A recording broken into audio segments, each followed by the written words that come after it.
स्नातकोत्तरार्ध के संस्कृत के विद्यार्थियों के द्वितीय प्रश्न पत्र में आज हम काव्य प्रकाश के द्वितीय उल्लास में शब्द शक्तियों के सामान्य परिचय के पश्चात तात्पर्य वृत्ति एवं शब्द शक्तियों के लक्षण के बारे में देखेंगे। मैं डॉक्टर प्रमोद कुमार वैष्णव सह आचार्य संस्कृत श्री गोविंद गुरु राजकीय महाविद्यालय बांसवाड़ा इनकी प्रश्नोत्तर शैली में व्याख्या प्रस्तुत कर रहा हूँ। तात्पर्य वृत्ति से क्या तात्पर्य है? तो कुमारिल भट्ट के अनुयायी पार्थसारथी मिश्र आदि अभिहितान्वयवादी मीमांसकों के मत में तीन प्रकार के वाच्यादि अर्थों के अतिरिक्त चौथे प्रकार का तात्पर्यार्थ भी होता है। अभिहितान्वयवाद में पहले केवल पदों से अन्वित पदार्थ उपस्थित होते हैं, उसके बाद पदों की आकांक्षा, योग्यता तथा सन्निधि के बल पर तात्पर्य शक्ति द्वारा उन पदार्थों के परस्पर संबंध रूप वाक्यार्थों का बोध होता है। प्रभाकर गुरु एवं उसके अनुयायी शालिकनाथ मिश्र आदि अभिहितान्वयवाद आचार्यों के अनुसार पहले से अन्वित पदार्थों का ही अभिधा से बोधन होता है, अतः पदार्थों का बोध कराने हेतु तात्पर्य वृत्ति की आवश्यकता नहीं होती। तात्पर्य वृत्ति के अर्थ में दो मत हैं। एक मत जो मीमांसक मत है, कुमारिल भट्ट के अनुयायी के द्वारा माना जाता है, और दूसरा मत प्रभाकर गुरु के द्वारा प्रतिस्थापित किया गया है। कुमारिल भट्ट और उनके अनुयायियों के द्वारा जिस तात्पर्य वृत्ति के विषय में मत स्थापित किया गया है उसको अभिहितान्वयवाद के नाम से जाना जाता है। अभिहितान्वयवाद में पदार्थ जो हैं वे अभिधा शक्ति के द्वारा बोधित होते हैं और बाद में वक्ता के तात्पर्य के अनुसार उसका परस्पर अन्वय या संबंध होता है, जिससे वाक्यार्थ की प्रतीति होती है। यह अभिहितान्वयवाद के नाम से जाना जाता है। इस मत के अनुसार पदार्थों का परस्पर संबंध पदों से नहीं अपितु वक्ता के तात्पर्य के अनुसार होता है, इसीलिए इसको तात्पर्यार्थ के नाम से जाना जाता है और उसके बोधक शब्द शक्ति को तात्पर्य व्याख्या शक्ति के नाम से जाना जाता है। यह अभिहितान्वयवादी आचार्यों का मत है। उसके विपरीत जो प्रभाकर गुरु हैं और उनके शिष्यों के द्वारा अन्विताभिधानवाद का सिद्धांत प्रतिपादित किया गया है, उसके अनुसार पदों से जो पदार्थों की प्रतीति होती है वह संकेत ग्रह के बाद ही होती है और उस संकेत ग्रह का ग्रहण व्यवहार से होता है। उन्होंने बहुत ही सुंदर उदाहरण दिया है इसमें। एक बालक जो है वो अपने पिता के द्वारा दिए जाने वाले आदेशों को देखता है और उसको देख करके और वह उन क्रियाओं को देख करके और फिर उस अनुभूति करता है और अलग अलग वस्तुओं को पहचान लेता है। तो व्यवहार के द्वारा संकेत ग्रह होता है और इसलिए ये जो शब्द हैं वे संकेत ग्रह के द्वारा अर्थयुक्त होते हैं, अतः अभिधा से ही इसका बोध होने लगता है।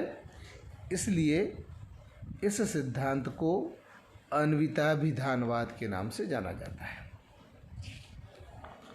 जात्यादि जातिरेव वा का क्या अर्थ है?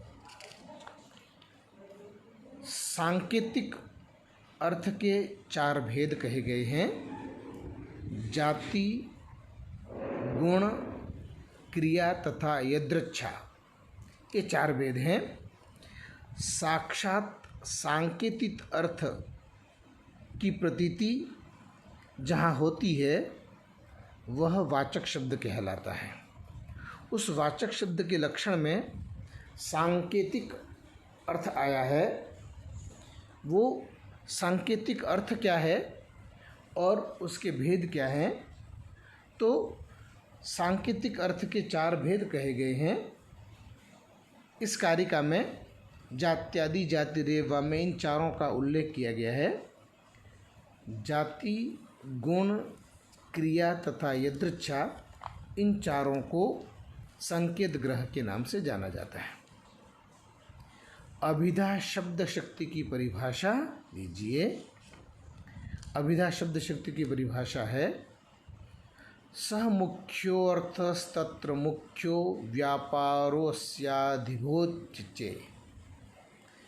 सह मन वह जो मुख्य अर्थ है, सांकेतिक अर्थ के द्वारा जो प्रकट होने वाला है, उसका जो मुख्य व्यापार है, उस मुख्य व्यापार को ही अभिधोच्यते, अभिधा शब्द शक्ति के नाम से जाना जाता है।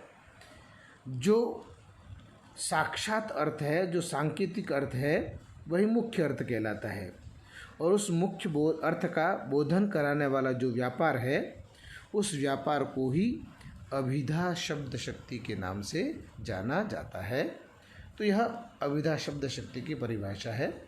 3 शब्द शक्तियों में सर्वप्रथम शब्द शक्ति है वह अभिधा शब्द शक्ति है। अभिधा शब्द शक्ति में व्यंग्यार्थ शून्य होता है। जो जैसा कहा गया वाक्य उसकी उसी रूप में अर्थ की प्रतीति होती है। वह सांकेतिक अर्थ के द्वारा प्रस्तुत किए जाने वाला जो अर्थ है, उस अर्थ का बोधन अभिधा शब्द शक्ति के द्वारा किया जाता है। दूसरी शब्द शक्ति है लक्षणा शब्द शक्ति। लक्षणा शब्द शक्ति की परिभाषा बताई गई है मुख्यार्थवादे तद्योगे रूढ़ितो अथ प्रयोजनात् अन्योर्थो लक्ष्यते यत्सा लक्षणारोपिता क्रिया। जहाँ मुख्यार्थ का बाद होता है और उस मुख्यार्थ के साथ में अन्य अर्थ का संबंध होने पर रूढ़ि के द्वारा अथवा प्रयोजन विशेष के द्वारा जिस अन्य लक्षित अर्थ की प्रतीति होती है, वह आरोपित व्यापार लक्षणा शब्द शक्ति के नाम से जाना जाता है। लक्षणा शब्द शक्ति में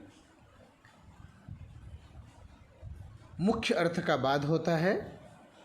मुख्य अर्थ का साथ में अन्य अर्थ की प्रतीति रूढ़ि अथवा प्रयोजन के द्वारा होती है।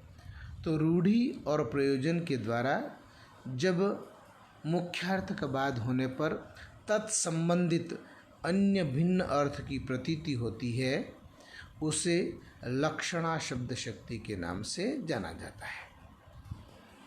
लक्षणा तेन षड्विधा का क्या तात्पर्य है? तो लक्षणा के 6 प्रमुख भेद बताए गए हैं। उपादान लक्षणा, लक्षण लक्षणा, शुद्धा और गौणी लक्षणा, सारोपा और साध्यवसाना, ये 6 प्रमुख भेद कहे गए हैं। इसलिए लक्षणा तेन षड्विधा, यह लक्षणा के 6 प्रमुख भेद बताए गए हैं। इसके अतिरिक्त अवान्तर और कई सारे भेद करने पर लक्षणा के अनेकों भेद हो जाते हैं। किंतु आचार्य मम्मट ने इस लक्षणा शब्द शक्ति के ये 6 प्रमुख भेद बताए हैं। उपादान लक्षणा, लक्षण लक्षणा, शुद्धा, गौणी, सारोपा एवं साध्यवस्था।